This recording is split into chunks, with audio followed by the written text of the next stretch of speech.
최성님 머릿속에는? 저는 2012년. 2012년이요? 그 무슨 말씀? 그때 특히 총선 같은 경우에는요. 이명박 정부 마지막 해. 그러니까 정권 교체 비율이 그 주장이 높고 그래서 민주당의 총선 승리가 예견됐는데 예. 결과는 졌어요. 전 내년도 상황도 좀 비슷한 상황이라고 보는데 나라가 지금 엉망하네요. 예? 그런데 민주당 지지율이 확 치고 가지 못하고 있어요. 저는 민주당 당원이에요. 예. 근데 그 이유가 뭘까? 당연히 고민하는 거고요. 총선이라는 거는 이제 불과 이제 1년 앞으로 다가왔고 그 대회전의 길목에서 고민을 좀 하지 않을 수 없는 시기죠. 제가 말씀 들어보니까 예. 조만간 이제 양평 강호에서 예. 다시 한양으로 올라오실 것 같아요. 아니, 진짜 출마 안 하세요? 지금 꼭 확인사살 하시네요.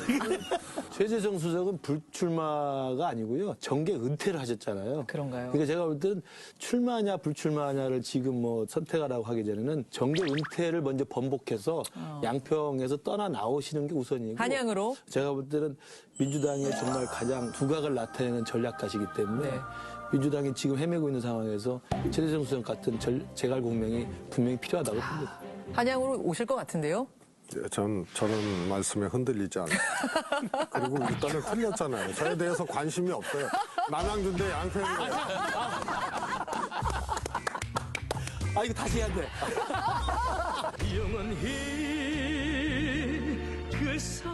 어떻게 보세요? 탄핵까지 간 것 자체에는 우선은 제가 보기엔 민주당이 그렇게 주도해서 갔죠. 그러나 그 이면에는 대통령의 책임도 저는 매우 크다. 누가 잘했냐 잘못했냐 이후에 다퉈야 될 이 탄핵 소추의 내용 이런 것 등등을 예단하는 거는 저는 바람직하지 않다고 보는데 과정상으로는 하여튼 민주당이 주도했고 대통령이 그렇게 만들었다 이렇게 보고 싶습니다. 민주당이 결국 마지막 가결시킨 거 맞지만 여기까지 오는 검찰이라면 다음 주에 또 부르지 않겠습니까? 근데 건이 많으니까요. 아니 그게 뭐가 중요해요? 할 게 있으면 뒤에까지 또 하면 되는 거고. 아니, 심야 조사는 또 거부하니까. 그 다음에 시간 또 하면 상의 되는 거고. 근데 제약이 별로 할 게 없다니까요, 이게. 그 다음에요, 이상한 장면이에요. 이재명 후보가 어떻게 보면 저는 갑자기 뭐라 그럴까요? 좀 측은지심? 이런 게 들어요, 이 후보한테. 이재명 대표한테. 유례가 없어요. 이재명 대표의 대응이나 검찰 조사 나가는 모습까지도 문제 삼는 이런 거는 유례가 없는 거예요. 할 수도 있는데요. 거기서 빠진 게 있어요. 왜 노무현 정부, 문재인 정부는 항상 검찰이 그 정권을 향해서 칼질을 하려고 그러냐.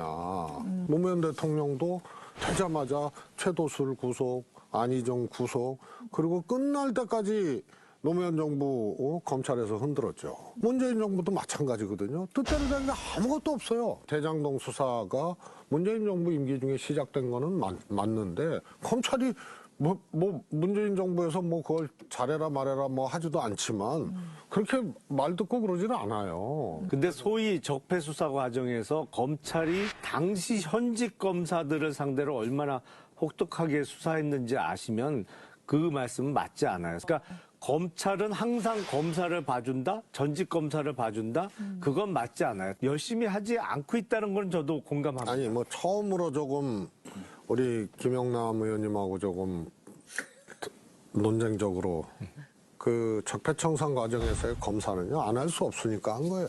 그 엄청난 일이었잖아요.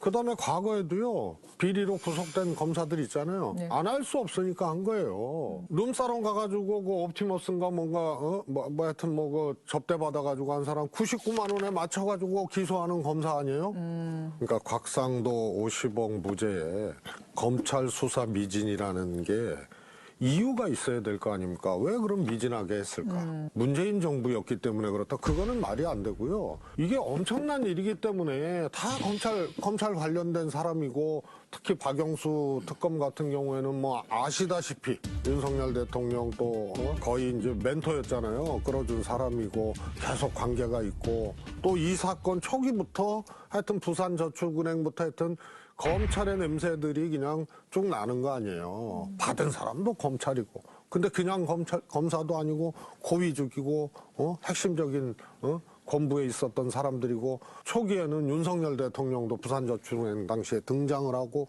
뭐 이런 일 아니면은 설명이 안 되잖아요. 왜 미진하게 했냐? 탄핵당했다고 누가 좋아하나요? 아니 민주당 측에서 지지하는 분들 아니 굉장히 그렇게 생각하지 않아요. 정영학 녹취록 자체가 100%의 유일무이한 어떤 이 증거로서의 어떤 그 효력이 있는 그런 거라면은 그거 자체로 다퉈야 되지만 사실은 그거를 입증하기 위해서 다른 수사들을 해야 되는 거 아니에요. 그렇죠. 이 경우에는 수사 자체를 안 하거나 소홀히 하고 소위 말해서 증거 입증이나 이런 과정들을 결격 내지는 소홀히 한 거기 때문에 같은 정영학 녹취록이라고 여기서 사실상 이 증거로서 배척을 받았다고 네. 똑같이 이재명 대표의 경우도 그런다. 그럴 법이 아니죠. 오케이. 그 부분에 대해서는 다들 동의하시네요. 자, 김기현 후보가 전부 빌려가지고 하는 지지도거든요. 그렇지 않습니까? 어떻게 보면은 대통령발 조각에 의해서 만들어지는 이제 판이고 인물구도기 때문에 김기현 후보와 손잡았던 최고위원 후보도 고물도 못 먹은 거예요. 떡시루는 둘째치고. 예. 그래서 이번 국민의힘 전당대회의 특징이라 그럴까요? 예. 이런 것들이 여실히 드러난 결과다. 걱정 안 하지. 주변에서 걱정하는 거지. 본인이 왜 걱정해요? 되는데. 그러니까 아유, 되고 나서도 울퉁불퉁 할 텐데요. 그건 다른 사람 생각이니까요. 당 대표 나와서 됐다 그러면 작은 별이 아니고 완전히 뭐 별? 별의 순간을 그냥 땡겨버리는 거지. 왜냐하면 이번 국민의힘 전당대회 당대표 선거는요. 한마디로 후보가 윤석열 대통령이에요. 그렇잖아요. 그렇기 때문에 그거를 거스른다는 거는 그야말로 반윤 열풍이 당원들한테 쫙 이 퍼지고 그렇게 정리된다는 거거든요. 그래서 이제 쉽지는 않죠. 그래서 윤석열 대통령이 사실상 후보기 때문에 대통령이냐 아니냐예요. 당원들의 선택은? 네, 둘 중에 하나입니다. 대통령이냐 아니냐기 때문에 사실은 뭐 김심이라고 김기현 후보가 그것이 마음이 밖으로 딱 표출되는 순간 네. 김기현 후보가 오히려 불안해지는 거예요. 저는 지금 저 점 너무 작은 거 아니에요? 했는데 더 작아져야 되는 거예요. 저 점이 숨겨야죠. 없어져야죠. 저 점이. 화이트. 저 점 잘못 찍은 거예요. 화이트 좀 지워야 돼요. 자, 최수정님 순서로 가겠습니다. 누구 고르셨어요? 저는 안철수 후보입니다.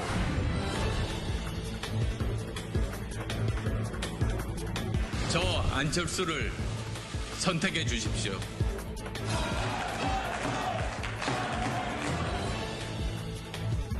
안철수 의원과 대통령께서는 새 정부 출범 이후에 제대로 된 소통이 없었습니다. 소통의 방식을 모르시는 거예요. 반윤 연대라는 표현을 누가 썼습니까? 대통령과 후보가 어떻게 동격이라고 지금 이야기를 하는 겁니까?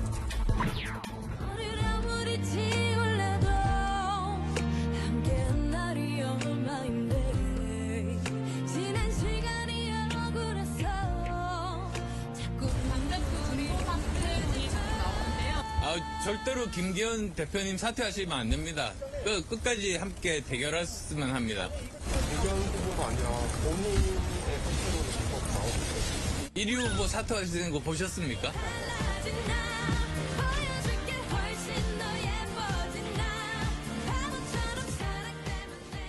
굉장히 큰 부분을 대선 정거장이 차지하고 있네요. 이 정거장이 꽤 오래전에 출발한 버스예요. 그래서 국민의당 합당할 때 뭐 이때도 그게 종점이 아니었거든요. 민주당에서 2016년도에 탈당했잖아요. 그럼 다른 길이 있어야 되는데 제3지대에서 혼자는 안 돼. 이미 그때부터 그거는 정거장이었고 종점은 국민의힘이었지. 그래서 국민의힘으로 가기 위한 과정들을 몇 년을 밟은 거예요. 그렇게 보세요. 그러다가 지난 대선 때 또 철수하면서 윤석열 후보 지지하고 국민의힘으로 간 것은 정거장이기 때문에 그래요. 대선으로 가기 위한. 본인의 대선에는. 나머지는 다 정거장이야. 이번 대표 출마도 정거장이야. 인생이 정거장. 너와 나의 정거장. 이게 아마 머릿속에 꽉 차고 있는데 지금이 이제 마지막 정거장. 마지막 정거장인데 여기서 지면은 예. 이제 없어. 안철수 후보가 아마 제일 절실할 겁니다. 예. 퍼센테이지는 안 썼어요. 예, 이게 100%일 수도 있어. 그런데 사람이니까 어떻게 한 가지 생각만 해. 그래서 이렇게 그냥 퍼센테이지 안 쓰고 넣은 건데. 그 밑에는 근데 뭐예요? 종북이 아, 뭐예요? 네, 갑자기 종북된 거 아니에요? 황당. 밤새도록 자다가 벌떡벌떡 일어나면서 성적표 걱정했고 본인 지금 억누르고 거기에 앉혀들고 있고 그런데 그거 처음 하는 정치야. 그런 식의 정치는. 근데 그동안 과정은 너무 억울해. 그런데 눈 뜨고 보니까 본인이 종북이 돼 있어. 되게 안쓰러운 상황으로 지금 묘사해 주셨는데 안쓰럽습니다. 아니 지금 양강구도 후보인데 양강 후보를 너무 안쓰럽게 그리신 게 아닌가 싶은데 김 의원님 어때요? 아니 뭐 애정도 있으니까 이렇게 걱정도 많이 해주시겠죠. 그러니까 애정은 아니고 애증의 관계 애증. 아닌가 싶어요. 저도 우리 최 수석님 말씀에 그 애증과 비슷한 저도 그 감정. 여기는 더 사실은 안철수 후보하고는 완전히 정말 애증. 김근식 위원장님한테 하셔야 될 얘기를 왜 저한테 간을 보십니까? 있으신 것 같아서. 간을 보십니까? 여기 아니, 보니까 누가 봐도. 여기는 완전 오리지널이시죠. 누가 됐잖아. 갑자기 그 말이 빙의가 돼서 저도 막 팍팍 다가와요. 하나만 이의를 제기하면 정 거장이 이번에 당대표 실패하면 이제 끝난다고 말씀하셨는데 저는 또 다른 정 거장 찾습니다. 애증 끝은 아니에요? 쟁쟁한 후보들 사이에서 4강 안에 들었고 뭐 심지어 2강 안에 든다 이러면은 끝은 아닐 것 같아요. 그런다고 뭐 이주민 딱지가 없어지는 게 아니잖아. 그 다음에 이번 과정에서 예. 비윤이 된 거예요. 이번 과정에서. 본인은 그렇게 얘기를 안 하는데 그냥 대통령이 그렇게 만들어버려. 알겠습니다. 참 이제 눈물겨운 뇌 사진을 하나 봤고 대표의 레드카펫 시절은 또 있었죠. 뭔가요? 대통령 권한대행. 청와대에서 실제로 결제도 하고. 어허 공간 그 레드카펫. 맞아요. 그런 기억들이 있기 때문에 되든 안 되든 하여튼 옛날이요. 그런 이제 집착이 이제 큰 것 같습니다. 이 말씀에 빙의 됐어. 아 와닿으세요? 예, 그런데 왜 그럴까? 이제 요게 또 궁금하잖아요. 나경원 의원과 윤석열 대통령. 이게 지난번에 나경원 의원에 대해서 그렇게 막 문매를 가하고 했을 때 이상하잖아요. 반윤도 아니야. 그리고 학창 시절에 또 그런 인연이 있고 남편과도 대통령 또 그런 인연이 있고 가깝고 그러니까 한 번도 비껴나본 인연도 정치적 관계도 아닌데 왜 저렇게 때릴까? 그래서 무언가 특별한 이유가 있어 제가 보기에. 무언가 특별한 네, 이유? 정상적인 정치적 관계나 과거사로는 나경원 의원을 저렇게까지 할 필요가 없는 거예요. 하여튼 포기를 했잖아요. 나경원 의원이 당대표 포기를 했잖아요. 그러면 앞으로 뭐가 또 김기현 후보하고 오갈 수가 있는가? 저는 없다고 봐요. 그래요? 왜냐하면 오간다면 예. 대통령의 뭔가 용인이 있어야 되는 거 아니에요. 아 그렇죠. 그렇잖아요. 그렇죠. 지금 같은 구도라면. 그래서 그냥 나경원 의원은 아주 심하게 버린 거예요. 어떻게 보면 끄는 거죠. 아니 그렇지만 김기현 의원이 몇 번이나 찾아가서 만나고 뭐 초선 의원들도 같이 가서 미안하다고 하고 이걸 이렇게 했잖아요. 어차피 김기현 후보는 대리인인데 할 얘기가 별로 없을 거예요. 그러면 추상적인 얘기만. 김성애 소장님은 잔금 치러졌다 그랬는데 안 치러졌다고 보시는 거예요? 지금 중도금으로 중도금을 잔금으로 착각한 건데 잔금은 결국은 입금 안 될 거예요. 나경원 의원님은 지난번에 대표 출마 포기를 하면서 정치적으로는 굉장히 이제 어려워진 거죠. 빠루를 들었어야 돼, 빠루. 그 상태로 그냥, 역할 안 하고 전대를 좀 끝내야 그나마 다음에, 기회가 와요? 총선이든 뭐든 움직일 수 있는 기회가 오고요. 지금 반년까지는 몰라도 나경원 정치가 그래도, 유지가 되고, 완전히 죽지 않으려면 그럼요. 그런 자세로 있어야 돼요. 저는 변수가 아니고요. 천하람 후보가 안철수 후보를 제낄 수도 있을 것 같아요. 그리고 만약에 결선 투표가 발생하면 결선에 올라갈 수 있다고 봐요. 여론조사 지지하고 당원 투표하고 완전히 다르잖아요. 김기현 후보는 지금 나온 조사에 한 더블 정도를 보면 될 겁니다. 대략. 그다음에 안철수 후보는 반토막 밑으로 봐야 돼요. 당원 투표잖아요. 그런데 천하람 후보는 나름 조직된 당원 비율이 있거든요. 예. 조사상에 안철수 후보의 한 4분의 1 정도만 접근을 하면 제가 보기에는 당원 투표에서는 의외의 결과가 나올 수가 있어요. 그래서 투표가 열린다 치면 올라갈 2명의 후보는 누구일까? 뭐 틀리셔도 괜찮아요. 그냥 뭐 재미로 해보는 거니까. 최수성님? 김기현 의원과 김기현 후보. 정말 일관성 있어. 또 일관성이 있으시다. 진짜 절대 결선 안 간다. 이쪽이신 것 같아요. 김 소장님? 저는 김기현 의원과 안철수 후보. 김기현, 안철수. 예. 저도 보수적으로 김기현 후보 안철수. 김기현, 안철수. 저도 아, 재미없다. 그럼 저는 간다면 김기현 천하람. 방송을 위해서 재미를. 자, 아유, 정치요. 진짜 뭐 혐오스럽게만 보시는 분들도 많은데요. 우리가 관심을 가져야 그게 또 바뀐답니다. 적어도 판도라 보실 때만큼은 껄껄 웃으시면서 스트레스 덜 받으시라고. 오늘도 재밌게 정치 토크 풀어주신 정치고수 4분께 감사드리면서 저도 여기서 물러갑니다. 판도라, 다음 주에 뵙죠. 여러분, 고맙습니다.